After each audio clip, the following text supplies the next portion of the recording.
சென்னை மயிலாப்பூர் திமுக பெண் கவுன்சிலர் மற்றும் அவரது கணவர் தன்னை அடியாட்களை வைத்து தாக்கியதாக திமுக உறுப்பினர் காவல் ஆணையர் அலுவலகத்தில் புகார் மனு அளித்துள்ளார்.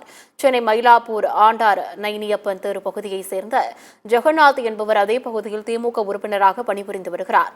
இவர் 124வது வார்டு கவுன்சிலர் விமலா என்பவர் மாநகராட்சி இடத்தை அபகரித்துக் கொண்டு அதில் கார் செட் அமைத்து வாடகைக்கு விடுவதாகவும் தள்ளுவண்டி கடைகளில் மாமூல் பெறுவதாகவும் மாநகராட்சி அலுவலகத்தில் புகார் அளித்துள்ளார். இதுகுறித்து மாநகராட்சி அதிகாரிகள் விசாரணை மேற்கொண்டு வந்ததாகவும் காவல் நிலையத்தில் வழக்கு பதிவு செய்யப்பட்டுள்ளதாகவும் கூறப்படுகிறது. இந்த நிலையில் கடந்த 23ஆம் தேதி கிருஷ்ணமூர்த்தியின் கார் ஓட்டுநர் மகேஷ் மற்றும் அவருடைய நண்பர்கள் பாலமுருகன், மணிமாறன், சுரேஷ், பொன்கணேஷ் ஆகியோர் ஜெகநாத்தை சரமாரியாக தாக்கியதாக தெரிகிறது. இதுகுறித்து சென்னை வேப்பேரியில் உள்ள காவல் ஆணையர் அலுவலகத்தில் ஜெகநாதன் புகார் மனு அளித்துள்ளார். பெண் கவுன்சிலர் விமலா மீது ஏற்கனவே ஆள் கடத்தல், ஆள் மாறாட்டம் உள்ளிட்ட பல்வேறு வழக்குகள் நிலுவையில் இருப்பதாக விசாரணையில் தெரியவந்துள்ளது.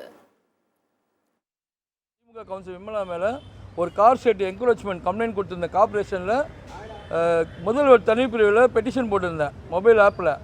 அந்த பெட்டிஷனை அப்போதைக்கு நடவடிக்கை எடுக்கிறதுக்கு முயற்சி பண்ணும்போது அவங்க கவுன்சிலர் விமலா அவங்க என்ன பண்ணுறாங்கன்னா அவங்களோட ஆதரவாளரை வச்சு என்னை தாக்குறாங்க. அதை தாக்கின உடனே நான் மயிலாப்பூர் ஈவன் காவல் நிலையத்தில் கம்ப்ளைண்ட் கொடுத்தேன்.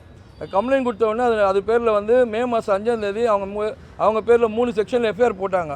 அது சம்மந்தமாக என்ன நடவடிக்கை எடுத்துக்கலாம் சொல்லிட்டு நான் ஃபாலோ பண்ணதில் அவங்க மேலே அவங்க கிருஷ்ணமூர்த்தி மேலே ஒரு சிஎஸ்ஆர் மட்டும் போட்டுருக்காங்களாம்.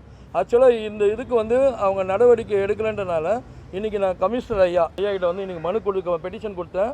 பெட்டிஷன் கொடுத்ததுக்கு ஐயா அதை விசாரிச்சுட்டு நீங்கள் எதுவும் கவலைப்படாதீங்க, உங்கள் மனு மீது விசாரித்து உரிய நடவடிக்கை எடுக்க சொல்லிட்டு எனக்கு நம்பிக்கை கொடுத்துருக்காரு.